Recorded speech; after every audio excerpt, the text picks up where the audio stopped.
Right. In this section, I'm going to work on 3 examples related to time response of underdamped second-order systems. So the first example, let's just assume that you're given the pole plot, meaning the location of the 2 poles. And the question is to find zeta, omega n, Tp, Ts, and percentage of overshoot. Okay. So based on the information that you provided, so this -3 is the same as negative zeta omega n that I showed you in the previous slide. So really this -3 is the same as negative zeta omega n, because these are actually the 2 poles. There's 1 pole here and there's 1 pole here. And your omega d, which is actually going to be this much, is going to be given here. So that's going to be your omega d. So that's going to be 7. So omega d is really going to be 7. So your zeta omega n is equal to 3 and your omega d is equal to 7. So I'm actually going to take this information in the next slide. So just know that if this is omega d and if this is zeta omega n, this line, the length of this line that connects the origin to the poles, either this one or this one, is actually going to be equal to omega n. And therefore omega n is just going to be equal to square root of 3 square plus 7 square, and it's going to be 7.61 radian per second. And if you remember this angle theta, the cosine of this angle was damping ratio zeta, and therefore cosine of this angle is just going to be this guy, which is 3 divided by omega n, which is 7.61, and it's going to be actually equal to 0.394, and that's, so this number that you see here, that's actually 0.394. So once you have zeta and omega n, then you'll actually get everything. You have Ts, Tp, Tr, percentage of overshoot, everything based on those set of equations that I have already given you. So the equation for Tp was pi divided by omega d, pi divided by 7. So it would be just 0.45 second. Percentage of overshoot, this was the equation. So if you just plug in zeta, so you get 26%, and Ts, the settling time, was 4 over zeta omega n, 4 over 3, so it would be just 1.33 seconds. And in fact, as it turns out, from this list of parameters, settling time, percentage of overshoot, peak time, damping ratio, and natural frequency omega n, or even omega d, if you only know 2 of these parameters, then you can determine rest of them. So, and in fact, that's going to be actually focus of the next 2 examples that I'm going to work on. So in example 2, the question is to find the location of the poles for an underdamped second-order system that has, well, whose step response has 10% overshoot and a peak time of 5 seconds. So now remember that when you see, or when you're given overshoot or the percentage of overshoot, so the first thing that should come to your mind is how to relate that to zeta, or the damping ratio. So now if you remember, the equation that relates percentage of overshoot to damping ratio would be this equation.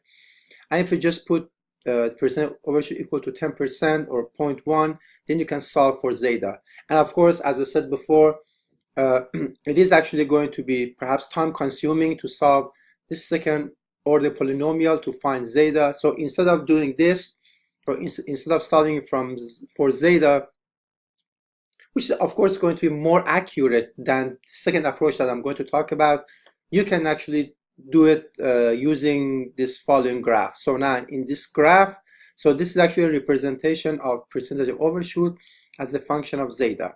So as I said, in exams, I mean, you can use these equations, but if you're not really comfortable solving second order polynomial, what you can do is just to refer to this plot that I'm also going to provide you in the exams. So now, and this is actually a plot of percentage of overshoot as a function of damping ratio zeta. So if you know that your percentage of overshoot is 10%, so the corresponding value of zeta is actually going to be very close to 0.6. So you can, so with a very good approximation, you can say that your damping ratio is 0.6. So now you have found zeta. So now the second piece of information that you have been provided is TP. So if you recall, the equation for TP was pi over omega d. And so it would be just pi over omega n square root of 1 minus zeta square equal to, so this would be 5 seconds based on the information provided here. So that's 5 seconds. And we have already determined the value of zeta, which was 0.6. So from this, you can go ahead and find the value of omega n, which would be 0.785 radian per second. So now you have zeta, you have omega n. So from zeta and omega n, you can easily determine the location of the poles. And if you remember the equation for the poles, the location of the poles were negative zeta omega n plus minus j omega n square root of 1 minus zeta square. And if we just plug in the numbers for zeta and omega n, that's going to be the location of the poles. Okay. So the third example is associated with a rotational mechanical system, a simple one that we have already examined about a week ago. And so for this very simple system that you don't really know what the transfer function is yet, you have been provided some information about the step response of the system, meaning that if you assume that the system is manipulated by a step torque, then the response of the system, which would be this angle theta of t, behaves in a way that it provides a settling time of 1 second, and the overshoot, the overshoot of the response is 20%.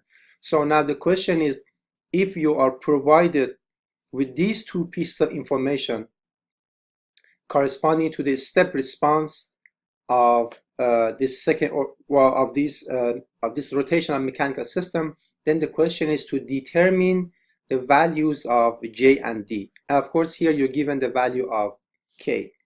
So so the very first thing I'm going to do is to figure out what is the transfer function associated with the system, because remember that everything will be eventually tied to the transfer function of the system. So now, very simple. So it's just going to be, if I write an equation of motion for this very simple system, it's going to be J s squared plus ds plus k multiplied by theta of s equal to that external torque, which is T of s. Therefore, your transfer function G of s, which is theta of s divided by T of s, is just going to be 1 over Js squared plus ds plus k. The problem is that if we're going to do anything, or if you're going to apply anything we have so far learned, the very first thing we have to do is to make a connection between the time domain specifications, in particular TS, TR, TP, percentage overshoot, etc. We have to make sure that this transfer function is actually in the standard form. Unfortunately, this transfer function is not in the standard form, which is omega n is squared divided by s squared plus 2 zeta omega n s plus omega n squared. So so the very first thing that we have to do is to put this transfer function into the standard form, and then we can actually apply whatever we have so far learned. So the very first thing we have to do is to make sure that the coefficient of s squared in the denominator is 1, because you see that the coefficient of s squared here is just 1. So I'm actually going to indicate that with a different color, but the coefficient here is j. Right. So now I actually want to, I want to make the coefficient of s squared in this in the denominator of this second order transfer function to be just 1. So in order to do that, I'm going to convert this. So in order to convert to the standard form, I I will actually factor j out, so it becomes j multiplied by s squared plus d over js plus k over a. So this whole thing is still the same denominator that we had in the previous slide. This was this. So I just factor j out. It becomes this. So now I can just take j out, so it would be 1 over j multiplied by 1 over s squared plus d over js plus k over j. So another issue is that now I have to make sure that this coefficient here is the same as what I have in the numerator. Remember that I have to have omega n squared and also omega n squared here, which I don't have it here. But that's not going to be a problem because I can just convert this number or whatever I have in the numerator in the form of the omega n squared, or what I have here, which is k over j, multiplied by whatever I have to add to compensate for this, basically for this deficiency, for this difference. So really one is just k over j multiplied by j over k. So then I just put this k over j in the numerator and I bring the k over j out. So really it becomes, so the j here and the j will actually cancel each other.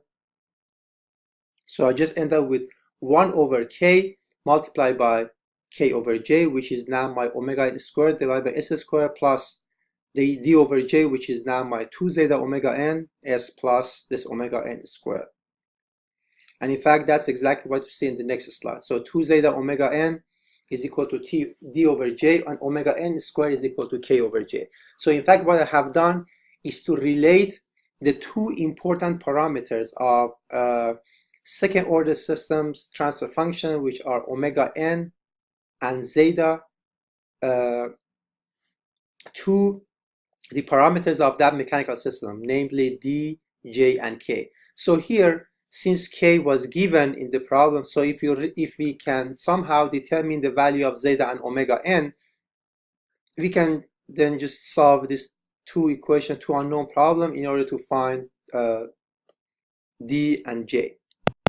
All right, so in this example, you're given two pieces of information. One was the value for ts, which is 1 second, and one was the value of overshoot. I mean, in terms of the percentage. So percentage of overshoot was given to be 20%. So if you're given the value of percentage of overshoot, then you can easily determine the value of zeta, damping ratio, either by using this graph or using this explicit equation. So either way, you can find, so if you solve for zeta from this equation, you can get an accurate value for zeta, whereas here the value of zeta is just going to be an approximation. So I'm actually going to use this graph. So at 20%, the corresponding value of zeta is going to be 0.46. Also, the value of ts, the settling time, was given. The equation for settling time was 4 divided by zeta omega n. So this was given to be 1 second. From this, zeta omega n is going to be equal to 4. We had just a minute ago determined the value of zeta to be 0.46. From this set of equation, omega n is just going to be 4 divided by 0.46, and therefore it's going to be 8.7 radian per second. So now, with this value of zeta and omega n that we have determined, we are actually ready to go back to these couple of equations to determine the values of j and d. All right, so now these are actually these are the equations. Omega n squared was equal to k over j, and 2 zeta omega n was equal to d over j. So from this equation, remember that the value for k was given, it was 5. So it would be 5 over j equal to omega n squared, and omega n we determined to be 8.7. From this, the value of j would be 0.066 kilogram meter squared. And the second equation was 2 zeta omega n equal to d over j, and d is going to be 2 zeta omega n multiplied by j. This is j, zeta, and omega n we already know. From this, we can actually get the value for d. One thing that is very important to note here is that these set of equations, meaning these equation and these equation, are not always true for any mechanical system. So in fact, if you're given a different configuration or a different mechanical system, doesn't matter, rotational or translational, what you have to do is to first write down the transfer function associated with that system, and then relate the parameters of that system. Could be, K, stiffness, mass, moment of inertia, damping, etc. Any parameter, or even electrical circuit, any parameter associated with that system will have to be eventually linked to the important parameters of the second order system, namely zeta and omega n. But eventually, in order to solve that problem, to get the values that you want, you have to somehow use the information that was provided in the problem. So now, for example, this example, the very first step that I took was to write the transfer function. Since it was not in the standard form, I had to convert it to the standard form using this, and then I relate the parameters of the transfer function to the parameters of the standard form zeta and omega n, and next I use the provided information, let's see, in this case TS and percentage of overshoot, to figure out the values of zeta and omega n, and from that I was able to find J and D.